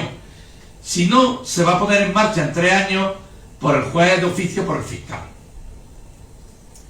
Pero tenéis que forzar la revisión para que se valore y se establezca lo que hay, porque ya tutor no vas a poder ser. ¿Vale? Entonces, pues tienes que empezar a revisarlo. Y eso es lo que estamos ahora, en la revisión. Ya hay compañeros vuestros que están presentando revisiones. Lo que pasa es que hay una tendencia a que si es tutor, yo pido revisión y transformación en curador representativo. Y eso no es. Hay que valorar lo que verdaderamente necesita una persona y una vez que se hace, llevarlo a cabo. Para eso, repito, tenemos 3 años desde la entrada en vigor de la ley. Ya se están haciendo, algún juzgado la está haciendo de oficio, otros jueces siguen sin saber lo que se llama de oficio, lo que significa, y entonces no hacen nada. Otros se están haciendo a instancia del fiscal y otros se están haciendo a instancia de los particulares. Bien, vaya rollo, ¿no? Resumiendo, el sistema puede ser un sistema más sencillo, pero lo primero que tenemos que plantearnos es la situación concreta de la persona con discapacidad que se va a ver afectada. Y dependiendo de este tipo de variables, podemos acudir a un procedimiento o a un sistema o a otro. Todo lo que se pueda resolver por las vías voluntarias no hay que llevarlo a los juzgados. Todo lo que necesite ir a los juzgados se llevará primero por jurisdicción voluntaria. y solamente en caso de oposición por contencioso. Y todo lo que lleva a los juzgados se verá primero si hay guarda de hecho que esté funcionando correctamente. Y solamente en caso de que no sea así, se acudirá a los mecanismos de la guarda de hecho judicial o de la curatela asistencial o representativa. Yo esto es todo lo que tenía que decir. Ahora, si queréis, pues podéis ponerme casos que se os ocurran, que habéis tenido, y podemos construir sobre casos concretos la situación de la nueva ley. Sí. Yo quiero hacerle una pregunta. Cuando solicitamos la revisión de oficio, o cuando se solicita, ¿cómo valoráis si se va a establecer una guarda de hecho o una curatela asistencial? Bueno, vamos a ver. Primero, si tú la solicitas ya no es de oficio. Es decir, si tú como letrada legitimada, representación de tus clientes, pides una revisión, ya no es de oficio. La revisión de oficio es que yo estoy aquí y leo en el periódico, Pepe Pérez está incapacitado. Y el juez actúa de motu propio. Cuando lo insta a alguien, ya no es de oficio. ¿Me explico? Lo digo porque muchos jueces nos están derivando a los fiscales, que habíamos acordado en nuestras jornadas fiscales aprovechar, porque nosotros no tenemos acceso a los expedientes. Los expedientes tienen acceso a los jueces, nosotros no. Entonces nosotros, para ir haciéndolo, como peleando con los listados de los jueces, es muy difícil decir al juzgado, mándame todas las que tenga, anda, yo voy a buscar. Y estamos teniendo problemas con eso. Pues lo que hacemos cuando nos la pasan para rendición de cuentas, nos la pasan para inventario, le poníamos, decidimos, estoy hablando a nivel nacional, le poníamos, pues, que sí, que estamos de acuerdo con la rendición de cuentas, pero que habiendo entrado en vigor el día 3, y ya pedíamos la revisión. Pero lo pedíamos, poníamos en conocimiento del juez que existía una necesidad de revisión. No presentábamos un escrito de expediente. Se supone, como en algunos sitios están haciendo y algunos juzgados de la provincia están haciendo, que cuando lo lee ya se ha enterado. Entonces, ahora tengo que actuar y deduzco de oficio. Pero, por ejemplo, en Jaén no hemos conseguido que el juzgado lo acepte. Entonces el juzgado dice, no procede lo que diga el fiscal, y que se vaya al decano presentando un escrito y empezando un expediente nuevo. ¿Vale? ¿Cómo lo decidimos? Mira, a ver, ¿cómo te lo explico yo? Para que lo tengan muy claro. Nosotros vemos que hay una persona que tenemos nuestros informes médicos, es una persona que tiene una discapacidad psíquica o tiene un Alzheimer que le crea problemas de autogobierno. Valoramos su entorno, porque el concepto de falta de autogobierno, el concepto actual de lo que es la discapacidad, es social, no es personal. Si una persona va en silla de ruedas, para que lo veáis, pero tiene rampa, no tiene ningún problema. El caso más sintomático es Stephen Hawking. ¿Sabéis quién es? Que tenía aquel aparato, un tío que le quitaba la silla y no valía para nada, y descubrió los agujeros negros y recibió el premio Nobel de física. ¿Vale? Entonces, tú valoras lo que hay alrededor, valoras qué necesidades tiene esta persona. No es lo mismo la persona que está en una residencia con su correspondiente autorización judicial de ingreso involuntario, tiene una casa y tiene una cuentita en el banco con una pensión que le pagan 600 euros, ¿vale?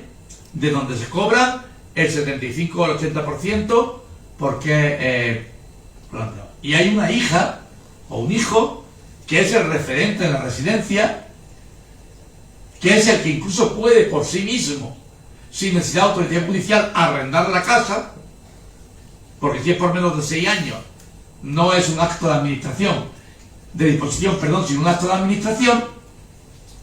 Y esto es todo lo que esta mujer necesita. ¿Dónde pondría eso? Guardador. Pone otro tema. Tenemos una señora o un señor que puede estar también ingresada o puede estar viviendo en su casa, que tiene un cierto capital, tiene fondos de inversión bancarios, tiene 5.000 olivos, tiene 4 casas, 3 viviendas en Madrid y 4 hijos que a lo mejor incluso entre ellos que tienen sus fricciones. Pues ahí nos podemos encontrar con un problema, porque al guardador de hecho nunca le van a dejar tranquilo. Entonces a lo mejor hay que reforzar la protección con la llamada curatela asistencial, para que tengamos un referente claro, contundente. Pero si necesita vender cosas, tendrá que pedir autorización. Y si esa persona normalmente preveemos que va a necesitar que realizar muchos actos jurídicos de venta, de petición de préstamos para explotar las fincas de olivos, de pago al personal, pues a lo mejor tendremos que nombrar un curador representativo si esta persona no tiene la más mínima posibilidad de alcance. Ahora te voy a decir, del caso A, el 80%. Del caso A, el 80%. ¿Por qué? Porque es lo que hay. Si es que no tiene nada más que verlo. Del caso B, pues mira, un 15%. Y del caso C, de curatela representativa, a lo mejor un 5%. Eso es lo que estamos viendo, tratando de ver. ¿Vale?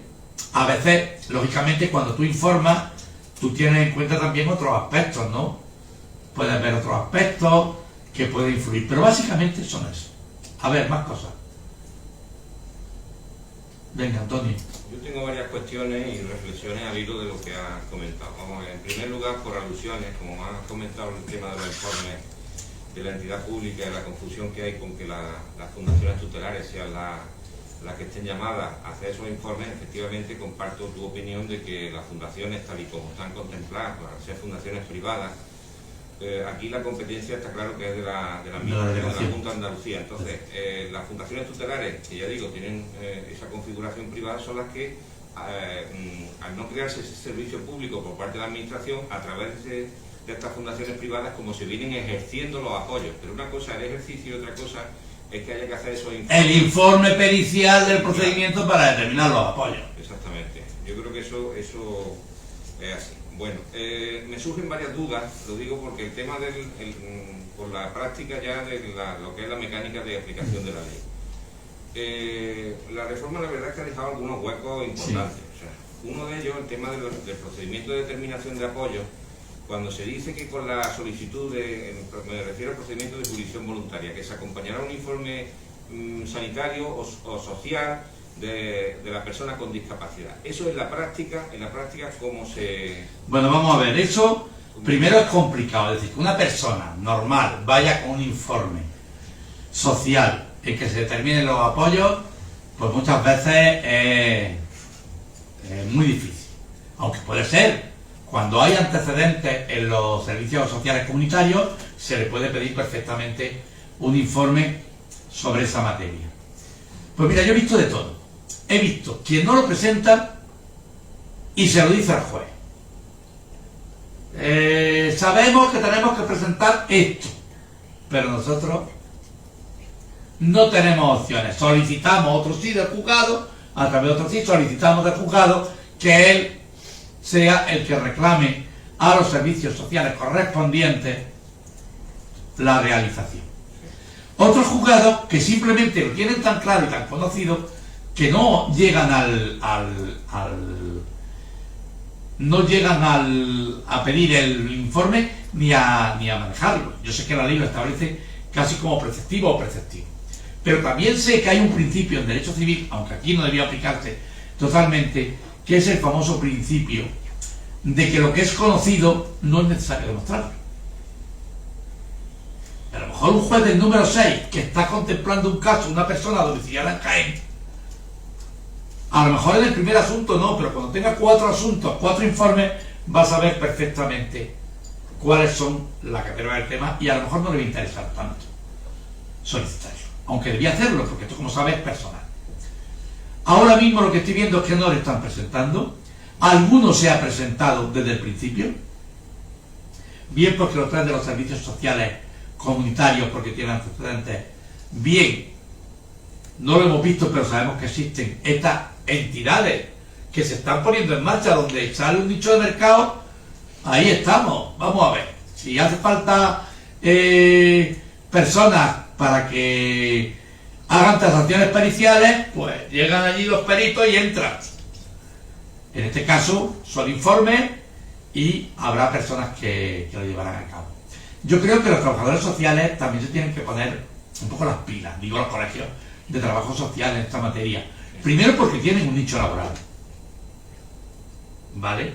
Segundo, porque me parece que forma parte de su trabajo.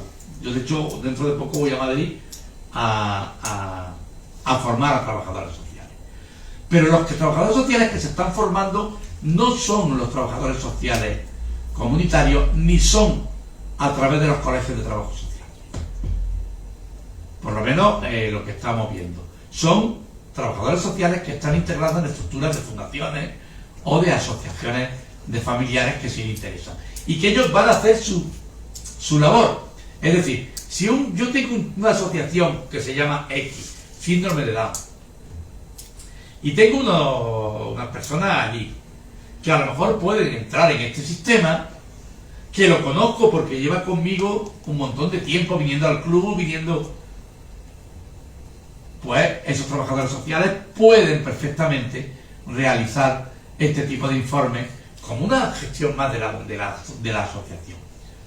Los trabajadores en las residencias tienen trabajadores sociales, conocen perfectamente lo que esa persona necesita, porque la tienen viviendo allí, y además creo que no es tan difícil decir, pues mira, lo importante que tiene esta persona es seguir viviendo en la residencia donde está integrado y donde tal y donde cual.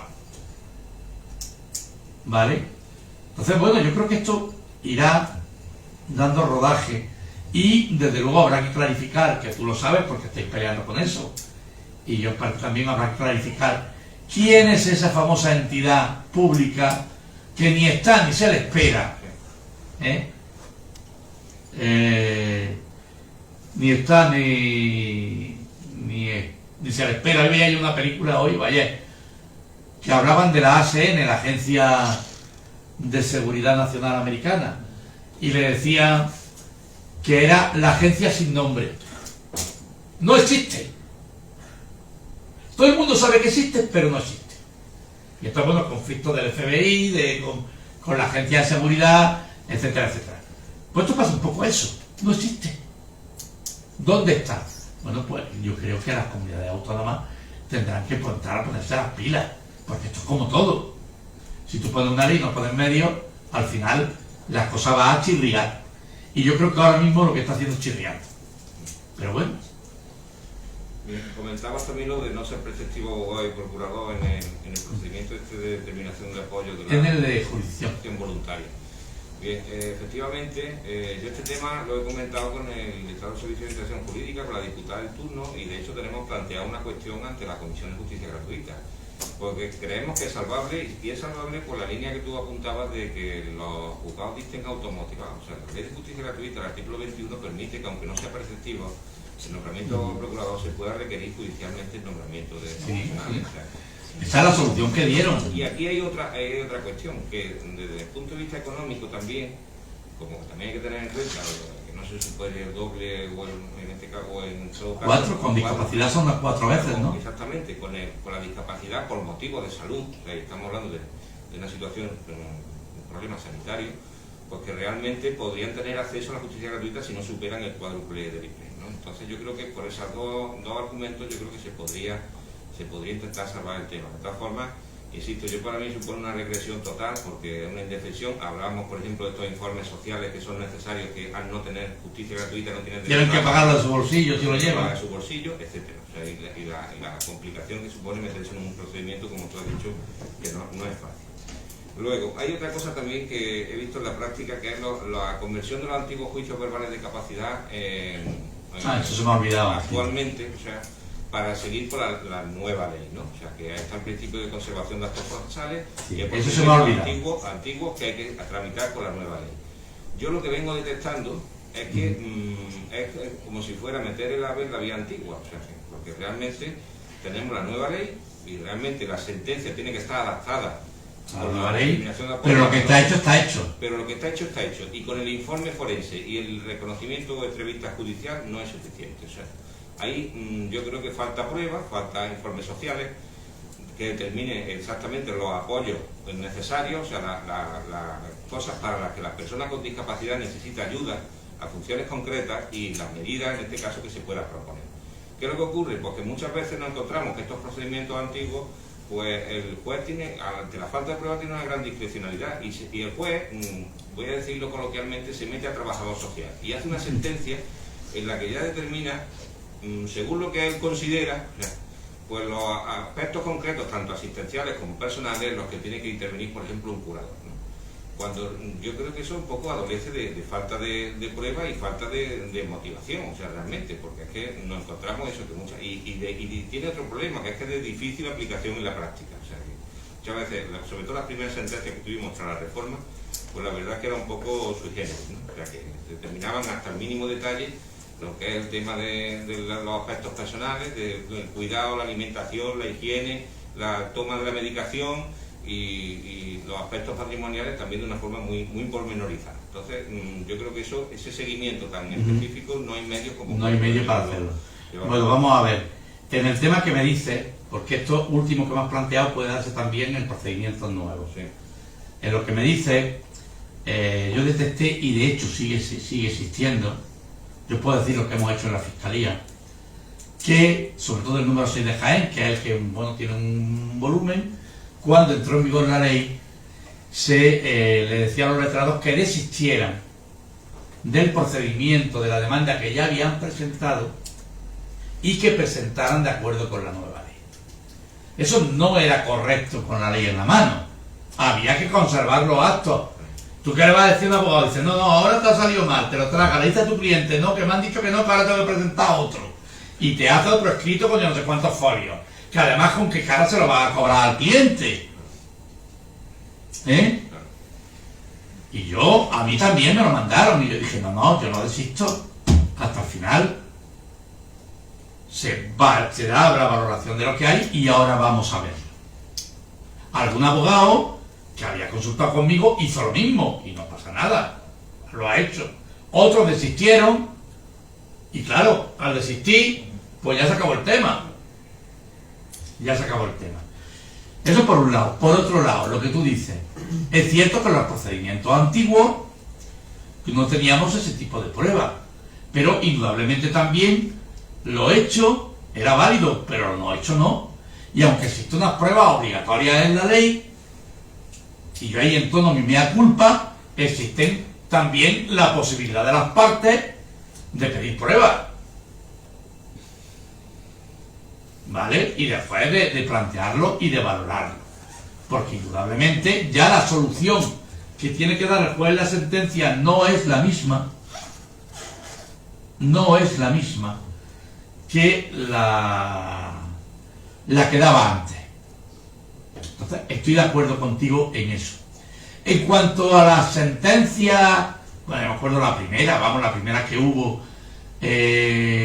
con la nueva ley del Supremo, era un poco chornosa. Era un caso de un Diógenes que le decía cuándo tenía que limpiar y cuándo tenía que dejar de limpiar. En el tema personal, vosotros no sois entrar en esos detalles. No, mira, la persona que es el guardador de hechos o la persona que es el curador asistencial, habrá que valorar los aspectos de los que tiene, sobre todo de carácter jurídico, porque ya estamos en sentencia, intervenir, pero eso de que tiene que preocuparse de que esté aseado, eso viene por su pie. La medicación, lo hemos hablado tú y yo muchas veces, la medicación. ¿Cómo narices le hago yo tomarse una medicación a alguien que no quiere tomárselo? ¿Vosotros se os ha ocurrido cómo hacerlo? Y no digo echar al haloperidol el zumo de naranja, que eso ya está muy visto. ¿Cómo hacemos para darle la medicación? Si habéis visto la película Sufragista, veáis cómo acababan con la huelga de hambre metiéndole por un tubo para que comiera. Pero si una persona no quiere tomarse una medicación, no se la va a tomar.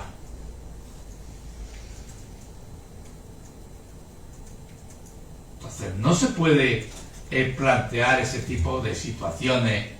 Si a lo mejor lo que hay que hacer es investir, si es un curador o un guardador, a poder solicitar la atención de los servicios médicos para llevar a cabo, pero yo no puedo darle la medicación. Yo cuento una anécdota siempre, tú me la habrás oído ya, que es del Quijote, me gusta porque es muy bonita, que es del Quijote. No habéis leído el Quijote, ¿no? Pues sí, ¿quién ha leído el Quijote? Pues ya va siendo hora de que lo leáis los demás. En la segunda parte, vosotros sabéis quién es el Quijote, ¿no? Al fin y al cabo entra en nuestra... El Quijote se va de caballero andante con eso de la bacía de barbero, aquella que se ponía de gorro, que era que usaban los barberos para afitar, y engaña al pobre Sancho Panza, que estaba el hombre ahí tranquilamente con sus pollinos, tranquilamente con su aldonza, así que no necesitaba más, para que se vaya con el de escudero. Y le ofrece, le propone, le dice que si se va con el de escudero le va a hacer gobernador de una ínsula. Bueno, se van allí, pasan toda la aventura, y en el principio de la segunda parte, creo que es, van a casa de unos nobles, y esos nobles le cuentan la historia, y entonces dice, bueno, vamos a gastarle una broma a estos dos. Y entonces le entregan la famosa que se llamó Ínsula Barataria, le entrega a Don Quijote la Ínsula Barataria para que se la dé a Sancho Panza como gobernador. Y en efecto así va. En aquella época, cuando cerraban las puertas de la ciudad, ocurría algo, o había algo que cuando yo leí el Quijote no me planteaba, que era el famoso toque de queda. Ahora todos sabemos lo que es el toque de queda. Y como Sancho era un campechano, salía con la tropa que daba vueltas por la ciudad para ver que no había nadie en la calle. Y en esa noche encuentran un chaval que está de 15 años, que está por ahí paseando. Y dice, ¿tú qué haces aquí? Y yo, que hacía una noche muy bonita, con muchas estrellas, muy fresca, en la casa tenía mucho calor, y él salía a darme un paseo. Y le dice Sancho, ¿pero no sabes que hay toque de queda? Y dice, sí, pero a mí me da igual, si es que en mi casa hace mucho calor. Y entonces ya Sancho empieza a ponerse en plan gobernador, y le dice, vamos a ver, que voy a tener que mandarte a dormir te voy a tener que mandar a dormir a la cárcel si no te vas a tu casa. Dice, pues yo no me voy. Dice que va a dormir en la cárcel. Y el chaval le contestó, mire usted, vuesa merced, que usted me puede mandar a la cárcel y encerrarme, pero si duermo o no duermo, lo decido yo. Pues poco pasa con la medicación. Si yo puedo decirle que te mediques, que te tomes las pastillas, que te la meto en el bocadillo de jamón, que... Pero si esa persona no quiere tomarse las pastillas, no se las va a tomar. Por eso cuando hacían las curateras de salud decían un autorrogativo, le rogaban al pobre chiquillo, o a la persona con discapacidad, o al enfermo mental, por favor, tómate las pastillas. Yo sé que eso es un poco... Quizá hay una tendencia a que quede muy bien todo. Y empiezan a tocar todo. Porque mañana puede venir un juez y decir que cuando salga con una novia o con un novio, el curador vaya de carabina, para que no pase nada. Podrían hacerlo perfectamente, ya puesto a buscar... Bueno, sí es que vosotros no sabéis lo que son las carabinas, coño. Y una última cuestión y sí. ya termino. Vamos a ver, otra cosa que me he encontrado en la práctica es los archivos de procedimientos antiguos, por ejemplo, los procedimientos de remoción de tutor, porque entiende el juzgado que directamente hay que irse ya a la revisión. Y entonces, mientras tanto, el procedimiento se archiva y muchas veces hasta... Vamos a ver, volvemos a lo mismo. Se remite al fiscal para que inicie actuaciones. Entonces, volvemos a lo mismo, sí. ¿qué es lo que ocurre? En ese ínterin, porque claro, si no hay determinado un curador provisional, pues esa persona se queda, a mi entender, desprotegido. Entonces, claro, porque el curador está en cuestión. Claro, si es que se archiva el procedimiento hasta que no se remite. A ver cómo te explico yo. ¿Cómo actuamos? O sea que... yo creo que hay que aprovechar todas las oportunidades que tenemos para revisar. Siempre. Pero yo no creo que para eso haya que archivar y luego vaya a hacer esta revisión. Y ahí ya vemos quién va a ser el nuevo. Porque a lo mejor las pruebas que provocan la remoción las tenemos en el procedimiento de remoción. Yo creo que lo que deberían hacer era seguir y aprovechar, que la ley lo permite de oficio, aprovechar el propio procedimiento de remoción en el estado en que se encuentre para llevar a cabo la revisión aumentando las pruebas. E indudablemente, como se establece en todas las remociones, tener mientras un nombramiento de carácter transitorio para que esa persona no quede desasistida. Y si no, la ley lo dice claramente, lo que pasa es que volvemos a lo que decíamos antes. Mientras tanto no se nombre un nuevo apoyo, los apoyos los ejercerá la entidad que en el respectivo territorio pública, la entidad pública que en el respectivo territorio tenga encomendada la protección de personas con discapacidad. Que ya hemos dicho los problemas que se están planteando. Si no, no habría problema. Si ellos estuvieran actuando, no habría problema. Es que muchas veces, incluso cuando ha fallecido el curador, se nos planteaba la disyuntiva si está un procedimiento de nombramiento del nuevo curador o directamente plantear la revisión. Yo sí, en el momento que vamos a verlo, en el momento en que vamos a verlo, ha fallecido el curador y ya podemos hacer la revisión, yo instaría la revisión con la propuesta en esa revisión del nuevo curador y pidiendo como medida cautelar el nombramiento de un curador profesional.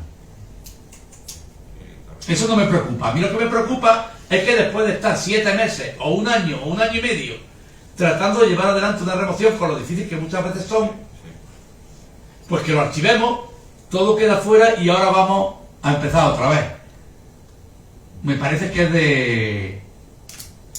de peón caminero, vamos, con perdón para los peones camineros. No tiene ningún sentido. Y muchos juzgados lo están haciendo así. Están limpiando era para ver qué pasa. Más cosas. Sí. Yo quería agradecerle la exposición que me ha hecho simplemente con la sencillez que siempre le caracteriza a usted.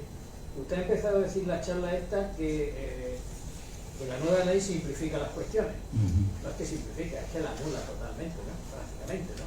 Es decir, la simplicidad jurídica me parece muy bien, pero se convertirá en complejidad o conflictividad allí en la calle, ¿no? No necesariamente. Bueno, pues es una pregunta, es una apreciación que yo me hago y lo hago en voz alta. Yo quisiera hacerle varias cosas en eso, y es al hilo de lo que ha dicho el compañero. Por ejemplo, hay procedimientos que estaban iniciados anteriormente. Vale, yo le voy a poner uno concreto, por poner uno concreto, se inicia anteriormente, ya hay señalamiento para la vista, y antes de la vista, como había salido 2 días, no sé, 2 días o un mes ante la ley. Se suspende el señalamiento. Pero no, como usted ha dicho, que en otros casos lo que le han pedido a los compañeros, oye, solicita el archivo, desiste, lo que sea. No, se suspende. ¿Vale? Y luego pasan al desistimiento, luego piden el desistimiento. No, se suspende. Vale. Se vuelve a señalar hace 7 días y entramos y se vuelve a suspender. La causa que dieron al principio... Eso que tenemos que ver, la causa que dieron. No, la causa que dieron al principio, una vez que se suspendieron, es que ya estaba hecho el informe, no como dice la ley, como decía el compañero, sociolaboral, no sé qué, de tal y cual, sino que ahí la IML, vaya, el forense hizo un informe al 100% del 100%, porque no pudo hacerlo a la discapacidad al 200%. Y en el segundo señalamiento se suspende ya dentro en sala a la vista por defecto de ese informe de forense. No, eso te lo voy a explicar yo muy claro. Te lo voy a explicar yo porque aunque yo podía no haberse hecho eso en la suspensión. Yo he estado en un caso parecido y lo que se ha hecho es como diligencia final pedir una ampliación del informe forense. Bien, se hizo el informe, la segunda parte ya tenemos 2 informes forenses. Sí. Que coinciden al 100%. Porque el informe forense previo posiblemente se hizo de acuerdo con la legislación anterior. Y el juez o la juez, yo he tenido un caso con Maite, pero que celebró toda la prueba y lo que hizo es dejar como diligencia final dejar como diligencia final la ampliación del informe forense, con acuerdo con la nueva ley, porque quería tener más capacidades para hacerlo. También es cierto, y yo, que muchos suspendían, pero luego para provocar el desistimiento. Al final de cuentas, un procedimiento, una acción, como decía por los verbales antiguos, al final, en este caso concreto, que se ha suspendido, que hay un informe forense, que hay otro informe forense, que se ha suspendido, que la semana pasada nos han dado 3 días para hacer alegaciones. Pero bueno, ¿alegaciones de qué? Hemos hecho 3 días. ¿Cómo puede acabar ese procedimiento? Archivando. Bueno, no, bueno, vamos a ver, se supone que ese procedimiento tiene que acabar con una sentencia que establezca, de acuerdo con la nueva ley, el tema. Ya, eso es lo que yo pienso. Pero lo que yo tengo claro, y lo he dicho antes, es que ha habido una mala praxis, si queremos decirlo así, que con el fin de limpiar la era, ha provocado el que esos procedimientos sean, en vez de seguir, que era lo que la ley planteaba, vamos a seguir. Sí es cierto que en el mes de julio del año 2021, por lo menos el juzgado de Jaén número 6 suspendió ad cautelam las vistas que había señaladas del procedimiento de modificación de la capacidad antigua. ¿Por qué? Porque ya sabíamos que el día 3 de septiembre entraba en vigor la nueva ley. No podíamos aplicar, aunque yo le dije a Miguel, plantéatelo como si ya estuviera la nueva ley vigente. Pero me dijo que no, que él tenía que aplicar el derecho vigente. Vale, yo en eso ni entro ni salgo. Porque la sentencia que dictaran no iba a entrar nunca en vigor. Y el día 4 de septiembre íbamos a tener que hacer la revisión. Entonces, por prudencia, dijeron, bueno, lo mismo nos da un mes más que un mes menos. Vamos a esperar que pase agosto, que llegue el 3 de septiembre y lo señalamos a partir del 4 y ya lo hacemos con la aplicación de la nueva ley. Esto es cierto, que ha sido así. Yo lo que me ha parecido es que estaban todos tan perdidos. Sí, bueno, vamos a ver. No, Lo he dicho, ojo, no todos. Estábamos tan perdidos. lo he dicho al principio. Existe un desconocimiento tremendo. No en Jaén, en Vigo, en Albacete. Es una ley nueva que de repente nos cae del cielo, que se aprobó en junio, creo que fue, y que entró en vigor un día malísimo. A mí me pilló de vacaciones, el 3 de septiembre. Imaginaros, el 3 de septiembre, los tribunales aterrizando. Y la gente estaba perdida. Por eso yo al principio he dicho, los fiscales no es que sepamos más porque somos más listos, sino porque nosotros ya estábamos preparándonos para esta situación desde el año 2006. Y voy a decir una cosa, y lo voy a decir, no lo toméis como un reproche, pero ahí está. Tenemos aquí a Antonio y se acordará. Montamos en con el colegio de abogados, me parece que fue, un curso para hablar de la convención y de las posibles consecuencias que la convención podía tener en el procedimiento. ¿Qué fue lo que pasó, Antonio? ¿Por qué no celebramos ese curso? Porque No se apuntó nadie, porque a nadie le interesaba. Era algo que, bueno, esto yo qué sé, cuando viene. Entonces, ¿qué pasa?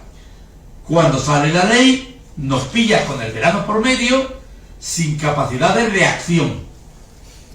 Y entra el 3 de septiembre. Y ahora todo, y está bien, tiene las prisas. De hecho, yo creo que está en la segunda conferencia sobre este tema que doy yo en el Colegio de Abogados. La segunda. Y le está pasando, pues ya te digo, el de Madrid. El Consejo General de la Abogacía tiene un curso online, no sé si alguno lo habéis visto, que ya me parece que va por la 4ª edición, porque ha visto de repente, claro, y se apuntan 250, 300 abogados de toda España, porque han visto de repente que la cosa cambiaba y que nos pillaba con el paso cambiado. Nos pillaba con el paso cambiado a todos, a los fiscales, porque, permitidme, algún compañero mío lo va a ver porque lo está viendo. Los fiscales muchos me han dicho, oye, ¿por qué no nos cuentas de qué va esto? Y yo a algunos le he dicho, mira, que lo van a grabar y que lo van... ¿Vale? Los fiscales que no son yo, porque soy el único que lleva esta materia aquí, y repito, estaba en la dinámica de todos los compañeros de que llevan estas materias en España. Los jueces también estaban a verlas venir. Los abogados, salvo excepciones. Y a todos nos ha pillado con el paso cambiado. Y después teníamos la segunda parte, que esto suponía empezar a hacer modelos, empezar a hacer el personal que también pudiera hacerlo y conocerlo. Es que hemos partido de cero. Todo el mundo estaba perdido. Todo el mundo estaba perdido. Yo creo que la guarda, de hecho, creo que a partir de la aplicación, creo que darán muchos problemas. Yo lo veo así. Yo creo que no. Yo lo veo así. Yo espero, como yo ya estaré jubilado, yo espero, porque yo estoy con la idea de la guarda de hecho, pues hace 25 años. Ya, pero mire, yo estoy de acuerdo en muchas cosas. 25 años. Usted, de las cosas que ha expuesto, estoy totalmente de acuerdo, y con la claridad que la ha expuesto también estoy totalmente de acuerdo.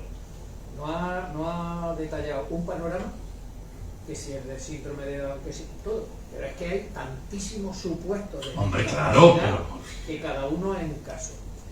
Yo creo que es difícil desde nuestro punto de vista profesional, cuando estamos en nuestros despachos profesionales, cuando una persona, ojo, es que estamos hablando no jurídicamente, sino de acostumbrar a una población a una costumbre de no sé cuántos años. No sé si estamos de acuerdo, si en eso estamos de acuerdo. Estamos hablando de mentalidades. Cuando sí, una persona que llega aquí, o un juez, o un abogado, le dice, mire usted, que sí, que usted la cuide, pues muy bien, pues si ya lo sabemos, pues usted es un guarda de hecho. Hay ahora otro caso que ya, y con esto termino, yo lo veo complicadísimo, pero bueno. En este caso, como hemos dicho que era, usted lo ha definido como ordinaria, ilegal o... Sí, ordinaria y judicial. Por ejemplo, hay un caso que a mí me ha entrado y ya visto la ley, yo ya me la había estudiado, y entonces, bueno, pues oiga, su madre, 90 años, en una cama, no habla, no paula, solo mueve los ojos. Bien, pues quiere, como otra familia o un pariente le dio la incapacidad y nombró de tutor a la hija, pues vienen a hacer lo mismo, ¿no? Mire usted, la ley ha cambiado, patatín, patatán, patatán. Bien.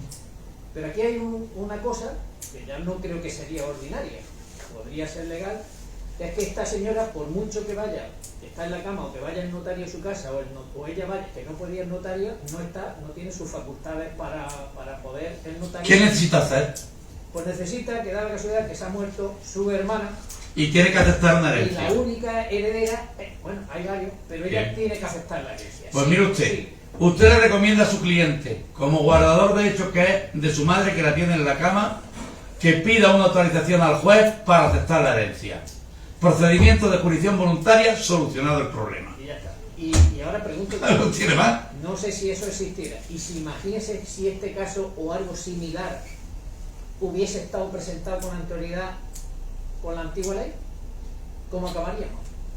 Vamos a ver, este caso igual con la antigua ley, pues lógicamente habría que modificarle la capacidad, nombrarle un tutor, y el tutor tendría que presentar la autorización judicial para que le autorizase el juez a aceptar la herencia en nombre de la madre. Perfecto. ¿Veis la diferencia? ¿Veis la diferencia de funcionamiento? Nos iríamos a un contencioso que duraría 8 meses, 9 meses, me nombraría tutor, aceptaría la tutela y luego tendría que ir, porque había jueces que aceptaban a regañadientes que se hiciera el mismo procedimiento de la autorización, pero la mayoría decía no, cuando tomes la posición con tutor entonces la pide. O sea, tendríamos 2 procedimientos y ahora tenemos uno, como guardador de hecho ordinario. En ese procedimiento el juez valorará que esa persona realmente actúa como guardador de hecho ordinario y le concederá la autorización para que actúe en nombre de la madre. Muchas gracias. Sí. Pero al hilo de lo que decía el compañero, es que aceptando beneficio de inventario ni siquiera haría falta la autorización judicial. No. Guardador No haría de falta. hecho, aceptando beneficio de inventario, vamos, porque yo lo he tenido. Sí, no ha hecho falta nunca. Y ni siquiera. Aceptando beneficio de inventario. Pero bueno, el beneficio de inventario es que supone una serie de obligaciones que muchas veces la gente no quiere asumir. El beneficio de inventario tienes que hacer un inventario. Y eso cuando estamos hablando de grandes capitales, de tal, tiene un coste. Sí, Entonces hay mucha gente que dice, bueno, pero sí, sí que sí. Más cosas.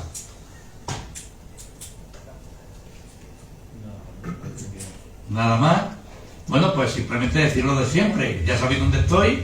Sabéis que yo no tengo problema en recibir a nadie. Simplemente disculparme si no estoy en el despacho y no tenéis cita. Porque lógicamente yo tengo mis juicios, tengo mis salidas. Los fiscales somos personas que no estamos en nuestro despacho. Y yo, sí. No, pues muchísimas gracias por la conferencia.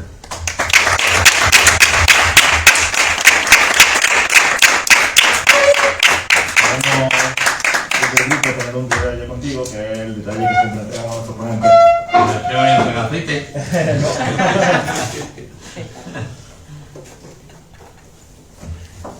Que es el emblema nuestro. Ah, mira, ya, lo puse en mi despacho. Esto da una bolsilla, ¿no? Sí, sí, sí. Pues muchísimas gracias. Muchísimas gracias de verdad por la conferencia. Bueno, pues quedamos emplazados a la próxima.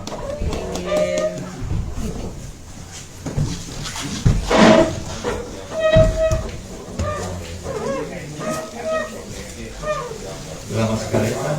Dice que la van a quitar en esta semana. La mascarilla ya todo el ministro.